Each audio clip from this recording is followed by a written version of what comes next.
এই শহীদ জুলাই যোদ্ধাদের অনেকেই একেবারেই কেটে খাওয়া সাধারণ মানুষ ছিলেন। আপনারা দোয়া করবেন, তাদের শতাধিক পরিবারের দায়িত্ব একটা দ্বীনি সংগঠন, রাজনৈতিক সংগঠন বাংলাদেশ জামাতে ইসলামী গ্রহণ করেছে।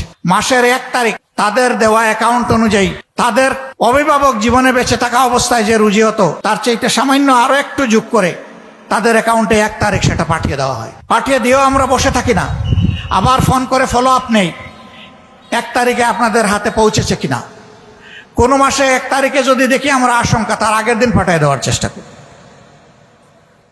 আমরা ধন্যবাদ জানাই আমাদের এই ভেঞ্চারে, এই আয়োজনে অনেকে এগিয়ে এসেছেন, এগিয়ে এসে বলেছেন আপনারা অনেক কিছু করছেন, এই পরিবারটা আমাকে দান করে দেন, তাদের দায়িত্ব আমি নেব। আমরা আসলেই তাদের কাছে ঋণী। আমরা খুশি মনে তাদের হাতে ছেড়ে দিয়েছি, কিন্তু ওইটারও আমরা খবর নেই যে ছেড়ে দেওয়ার পরে তারা কেমন চলছে।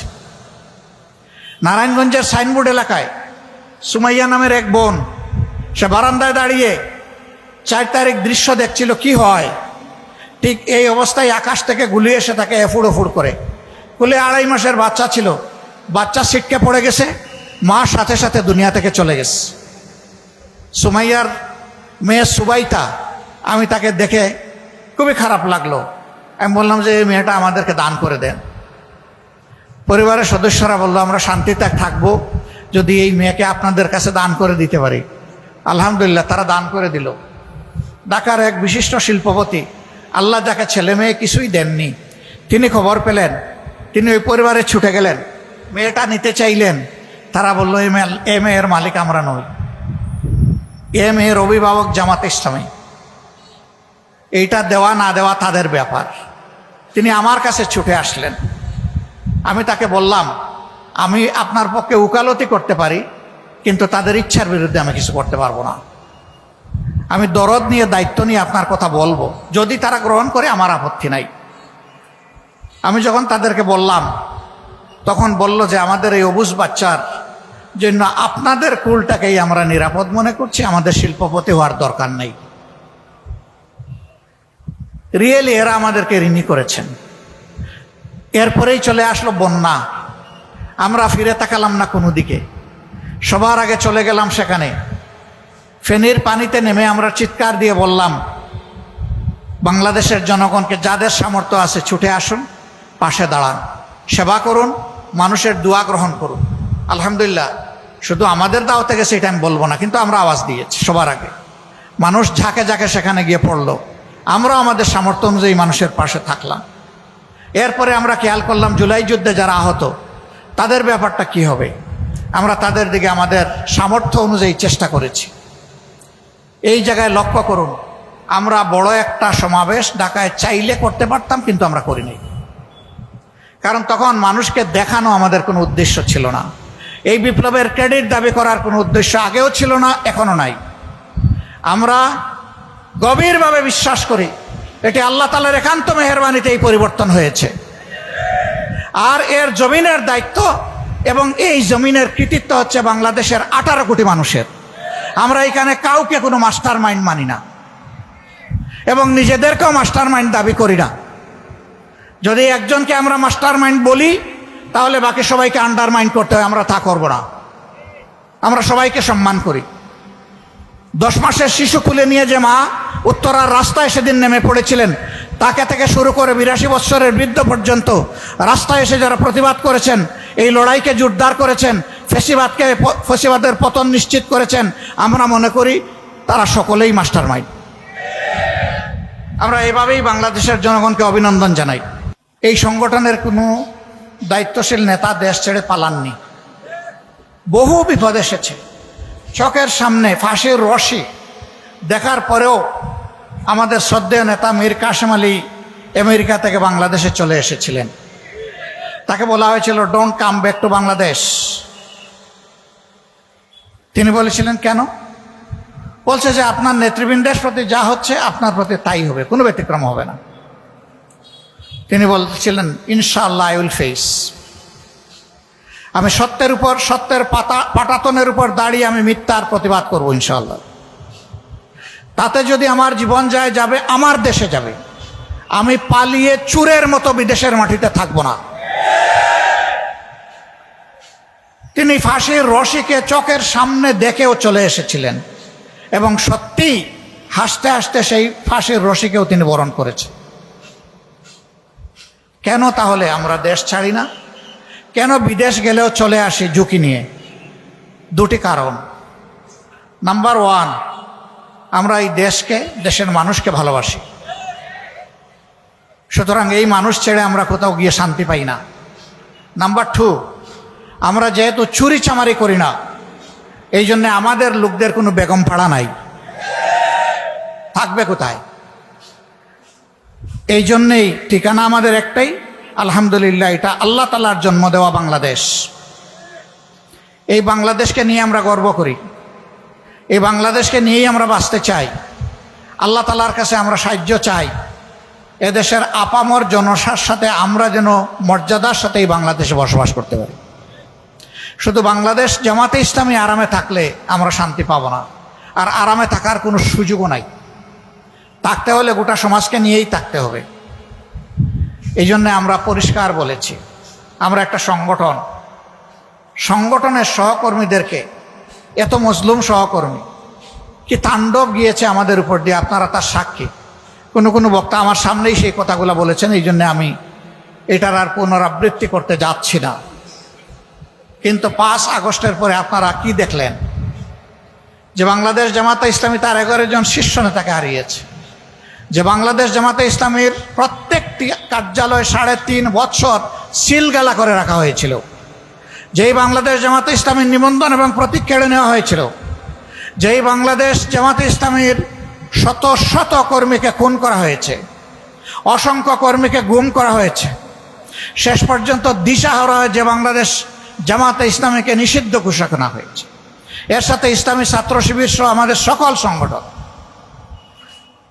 কিন্তু 5 তারিখ এই পট পরিবর্তনের পর আমরাই সবার প্রথমে জাতিকে অনুরোধ জানিয়েছিলাম, মেহেরবানি করে শান্ত থাকুন, ধৈর্য ধরুন, কেউ কারো উপর কোনো প্রতিশোধ নেবেন না। গদিতে থাকা অবস্থায় ওবায়দুল কাদের আওয়ামী লীগের সাধারণ সম্পাদক সাহেব বলেছিলেন তার দলের লোকদেরকে যে কোনো মূল্যে গদি টিকিয়ে রাখতে হবে। যদি গদি চলে যায়, চলে যাওয়ার প্রথম 2 দিনে 5 লক্ষ আওয়ামী সন্তানকে হত্যা করা হবে। আলহামদুলিল্লাহ, এ ধরনের বিপ্লব, পরিবর্তন, অভ্যুত্থান যতগুলা দেশ দেখেছে তারা রক্তের স্রোত এবং বন্যা দেখেছে, কিন্তু বাংলাদেশে তা হয়নি। আলহামদুলিল্লাহ, বাংলাদেশের মানুষ আমাদের অনুরোধ রক্ষা করেছে।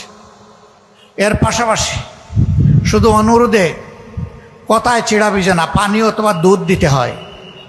আমরা সাথে সাথে আমাদের সহকর্মীদেরকে বলেছি, যাও, চলে যাও, সকল ধর্মের, মুসলমানদের মসজিদ, হিন্দুদের মন্দির, খ্রিস্টানদের গির্জা এবং বৌদ্ধদের মঠ, এই সবগুলো শক্ত পাহারা বসাও, লাঠি হাতে দাঁড়িয়ে থাকো, কোনো দুর্বৃত্ত যাতে গিয়ে সেখানে কোনো আঘাত করতে না পারে। আমরা বলেছিলাম এরকম পরিবর্তন হলে দেখা যায় যাদেরকে বলা হয় মাইনরিটি, আমরা মাইনরিটি বলি না, সংখ্যালঘু বলি না, বিভিন্ন ধর্মের লোকদের উপর অত্যাচার হয়, জুলুম হয়, আমরা বলেছিলাম তাদের শুধু ধর্মীয় উপাসনা নয়, কোনো ব্যক্তিও যদি আমাদের সাহায্য চায় তারও বাড়ি পাহারা দেবা এবং প্রয়োজনে তার সাথে রাত্রে ঘুমাবা, তাকে নিরাপত্তা দেওয়ার জন্য, আশ্বস্ত করার জন্য। একটানা 15 দিন আমাদের সহকর্মীরা সেই স্বেচ্ছাসেবকের দায়িত্ব পালন করেছে। আল্লাহ কবুল করুন, যার কারণে কারো কুমতলব থাকলেও বড় কোনো দুর্ঘটনা ঘটানোর সাহস পায়নি। বাংলাদেশ বেঁচে গেছে। আমরা এই দেশের প্রত্যেকটি মানুষকে জাতি ধর্ম নির্বিশেষে ভালোবাসি, সম্মান করি, এটা তার প্রমাণ।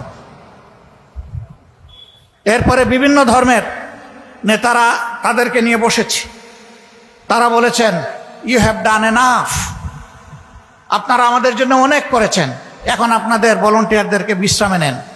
আমরা তো চাইনি, তাও আপনারা এসেছেন, প্রয়োজন অনুভব করলে আমরা আপনাদের কাছে অবশ্যই যাব। আমরা কৃতজ্ঞ, আমরা আপনাদেরকে ধন্যবাদ জানাই।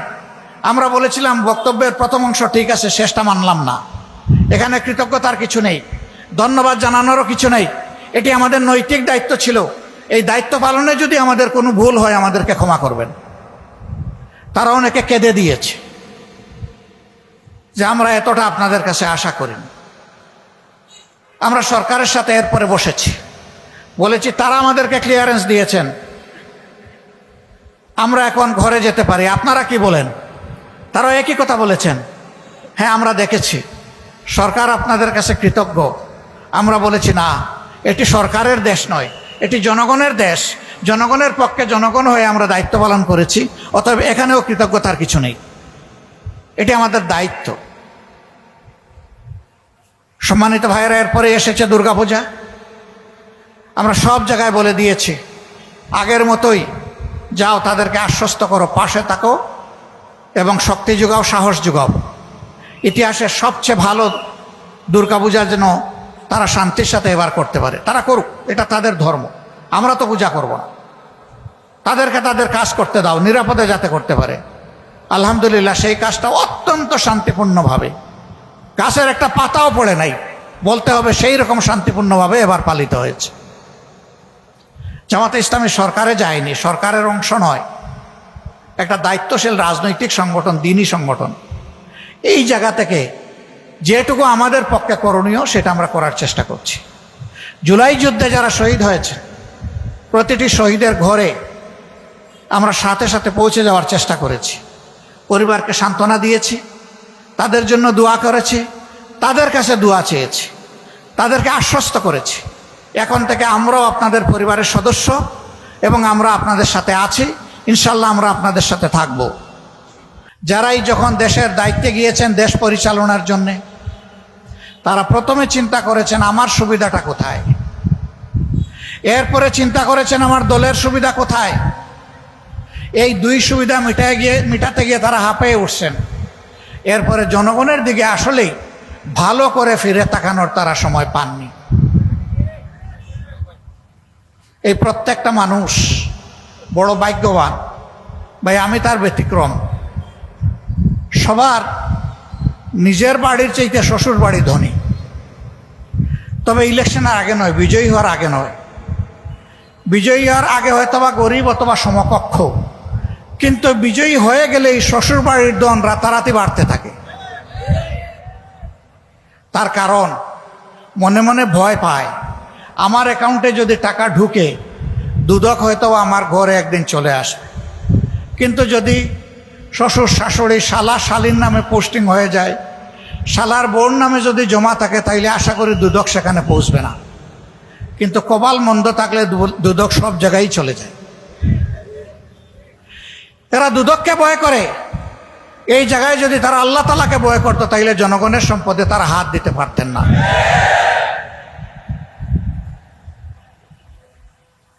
15.5 বছর এই দেশ থেকে বিপুল পরিমাণ অর্থ বিদেশে পাচার হয়েছে।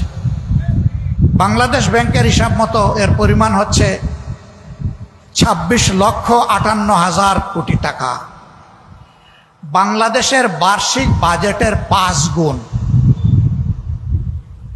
এই টাকা যদি বাংলাদেশের ভিতরে থাকতো, তাহলে বাংলাদেশ আজকে কোথায় চলে যেত। এ মাসেই গিয়েছি চীন সফরে, এপ্রিলে গিয়েছিলাম ইউরোপে। সবার একই কথা, তোমাদের দেশে যদি একটা জিনিসের উপর তোমরা বিজয় অর্জন করতে পারো, তাহলে তোমাদের দেশ বদলাতে 20 থেকে 25 বছরের বেশি সময় লাগবে না। একই কথা আমরা জিজ্ঞেস করেছি, আমাদের তো একটা অবজারভেশন আছে, তোমাদেরটা কি? বলেছে এটা দুর্নীতি, দুর্নীতি এবং দুর্নীতি। এই দুর্নীতি যদি তোমরা ঠেকাতে পারো, তোমাদের দেশ বদলে যাবে। আমরা তোমাদের দেশের সাথে ব্যবসা বাণিজ্য করি, তোমাদের দেশের দুর্নীতি দেখে আমরা লজ্জিত হই, কিন্তু তোমাদের লোকেরা লজ্জিত হয় না। এটা কি একটা জাতির জন্য লজ্জার বিষয় নয়? দুর্নীতি এমনই একটা মহারোগ, যেই রোগ সমাজের আর কোনো কিছু বাকি রাখে না। এই দুর্নীতির কারণেই সমাজে সন্ত্রাস হবে, দুর্নীতির কারণেই লম্পটরা লাম্পট্য করে টাকার বিনিময়ে রেহাই পেয়ে যাবে। দুর্নীতির কারণে নিরীহ মানুষকে স্লটার করে জবাই করার পরে সে বেঁচে যাবে তার টাকা পয়সা দিয়ে। এই দুর্নীতির বহু রূপ আছে। মানুষ মনে করে শুধুমাত্র ঘুষ আর চাঁদা এই দুইটাতেই বোধহয় দুর্নীতি, না, অবশ্যই এই দুইটা বড় মাত্রার দুর্নীতি, কিন্তু এর বাইরে আরেকটা বড় দুর্নীতি আছে, এটা হচ্ছে বুদ্ধিভিত্তিক দুর্নীতি। বুদ্ধি দিয়ে জনগণকে ঠকিয়ে, জনগণকে ঠেকিয়ে নিজের কপাল গড়ার বুদ্ধি। এটা তারাই করতে পারে সত্যিকার অর্থে দেশ এবং জনগণের প্রতি যাদের দায়বদ্ধতা নাই, ভালোবাসা নাই, মায়া নাই। তারা কারা? তারা আকাশে মেঘ দেখলে যারা দেশ থেকে পালায় যায় তারা। এই দেশ যদি তার নিজের দেশ মনে করত, জনগণের কাছে যদি দায়বদ্ধতা মনে করত, তাহলে নিশ্চয়ই তারা এই অপকর্মে জড়িত হতো না। তারা দেশ থেকে পালায় কেন? পালায় এ কারণে, যখন ক্ষমতায় থাকে তখন ধরাকে সরাজ্ঞান করে, আর সব কিছুকে তার শ্বশুরবাড়ির যৌতুক মনে করে, সব কিছুকে হালাল মনে করে পেট ভরে। কিন্তু যখন ক্ষমতার মসনদ কোমরের নিচ থেকে চলে যায় তখন চোখে অন্ধকার দেখে। তখন দেশ থেকে একা পালায় না, গোষ্ঠী শুদ্ধ পালায়। বাংলাদেশ জামাত ইসলামী একটি মজলুম সংগঠন।